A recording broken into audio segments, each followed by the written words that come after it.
Mic ఇయ్యారా అంటే మీరు సభ ఏంది బీఆర్ఎస్ పార్టీకి మైక్ ఇయ్యము బీఆర్ఎస్ పార్టీ మాట్లాడొద్దు అనే పద్ధతి ఉంటే మరి మేము సభకు ఎందుకు రావాలి? పైగా మేము పోరాడి మైక్ తీసుకుంటే మీరు ముఖ్యమంత్రిని విమర్శించొద్దు అంటాడు. ఇది ఎక్కడి పద్ధతి? అంటే ఇలా రాహుల్ గాంధీ గారు పార్లమెంట్లో ప్రధానమంత్రిని విమర్శిస్తలేరా? రాహుల్ గాంధీ గారు ప్రధానమంత్రి మీద మాట్లాడతలేరా? మరి మేము ముఖ్యమంత్రి మీద మాట్లాడకపోతే సభకు రావడం ఎందుకు? మేము ఏదైనా ప్రజా సమస్యలు ప్రజల గురించి ప్రభుత్వాన్ని ప్రశ్నించడమే ప్రధాన ప్రతిపక్షం బాధ్యత. అసలు ముఖ్యమంత్రి గారు ఏం మాట్లాడండి? అలా మూసీ నది కంపు కంటే ముఖ్యమంత్రి గారి మాటల కంపు ఎక్కువైపోయింది. ఇలా మూసీ ప్రక్షాళన కంటే ముందు ముఖ్యమంత్రి గారి నోరు ప్రక్షాళన చేయాల్సిన అవసరం ఉంది. శాసనసభను ఆయన ఒక గాంధీ భవన్ గా ఒక సిఎల్పి మీటింగ్ లాగా మార్చారు. శాసనసభలో ప్రతిపక్షాలు అడిగిన ప్రశ్నలకు ప్రభుత్వం సమాధానం చెప్తుందా?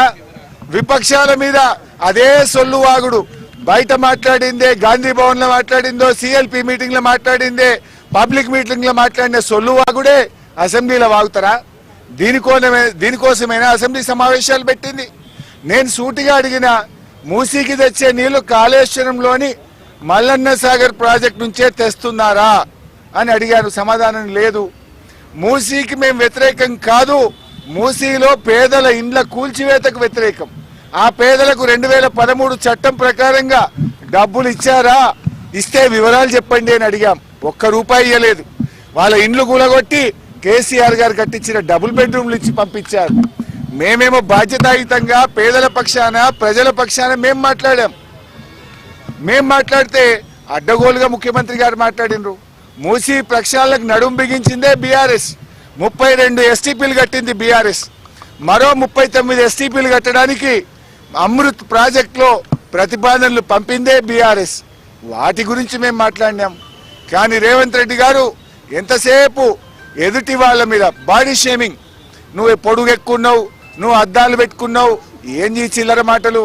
నువ్వు ముఖ్యమంత్రివా ఏమన్నా స్ట్రీట్ రౌడీవా? స్ట్రీట్ రౌడీలు కూడా నీకంటే మంచిగా మాట్లాడతారు.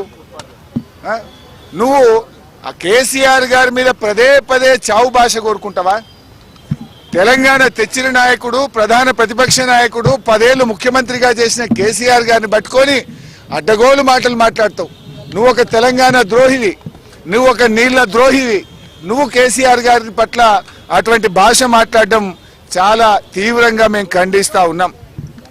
రాహుల్ గాంధీ గారు పొద్దున్న లేస్తే రాజ్యాంగం చేతిలో పట్టుకొని తిరుగుతాడు. ఇక్కడేమో అసెంబ్లీలో రాజ్యాంగం ఖూనీ అవుతా ఉంది. ప్రధాన ప్రతిపక్షానికి మైకే ఇవ్వడం లేదు. అందువల్ల మేమందరం కూడా ఇక ఈ శాసనసభలో కూర్చున్న వేస్ట్. మైక్ ఇవ్వకుండా ముఖ్యమంత్రిని తిట్టద్దంటాడు.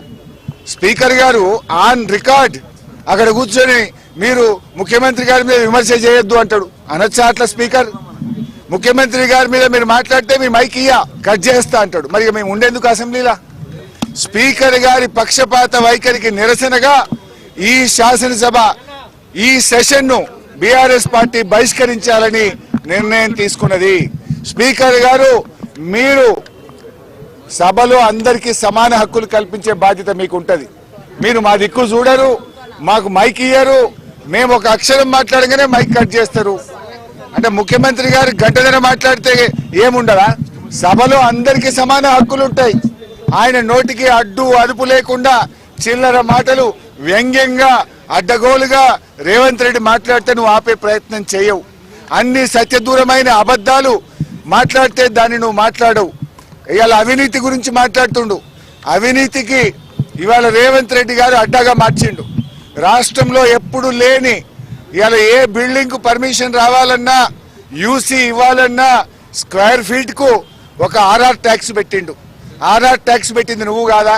హైదరాబాద్ లో ఏ బిల్డర్ని అడిగినా బిల్డరు చెప్తారు కదా, యూసీకి ఎంత తీసుకున్నావు, లేదా బిల్డింగ్ పర్మిషన్ కి ఎంత తీసుకున్నావు, ఫైనాన్స్ లో బిల్లులు రావాలంటే 30% కమిషన్, ల్యాండ్ కన్వర్షన్ కావాలంటే 30% కమిషన్.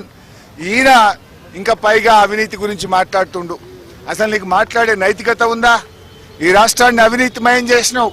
ఫైల్ కదలాలంటే ఒక రేట్, పని కావాలంటే ఒక రేట్, అన్నిటికీ అఫీషియల్ గా కరప్షన్ కు కూడా ధరలు నిర్ణయించిన నువ్వు మా గురించి మాట్లాడతావా? ఇవాళ ఈ ప్రభుత్వం యొక్క తీరును, శాసనసభ నడుస్తున్నటువంటి తీరు, స్పీకర్ గారి వ్యవహార శైలి ఇలా చాలా దారుణంగా ప్రజాస్వామ్య విలువలు పడిపోయే విధంగా ఉన్నాయి. మా గొంతు నొక్కుతా ఉన్నారు, మాకు మైకు ఇవ్వడం లేదు. సభలో ఏకపక్షంగా నడుపుతున్నటువంటి తీరుకు నిరసనగా, ఈ ప్రభుత్వానికి వైఖరికి, స్పీకర్ గారి వైఖరికి నిరసనగా ఈ శాసనసభ సమావేశాలను బీఆర్ఎస్ పార్టీ బాయ్కాట్ చేస్తుంది.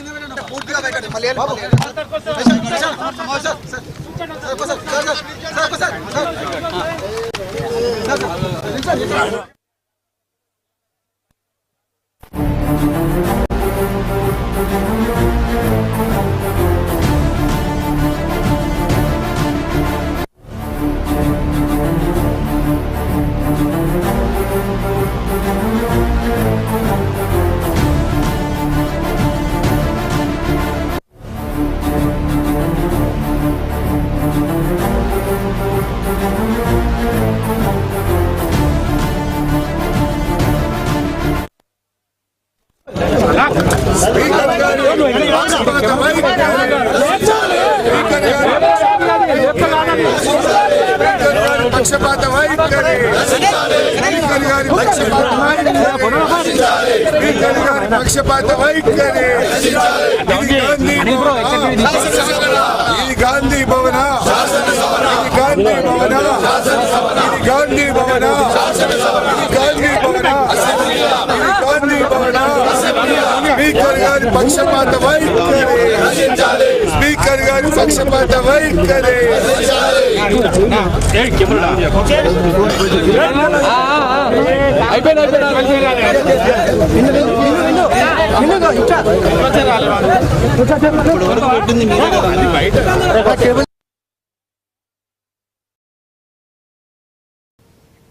కృష్ణా జిల్లా మచిలీపట్నంలో ఉమ్మడి కృష్ణా జిల్లా ప్రజా ప్రతినిధులు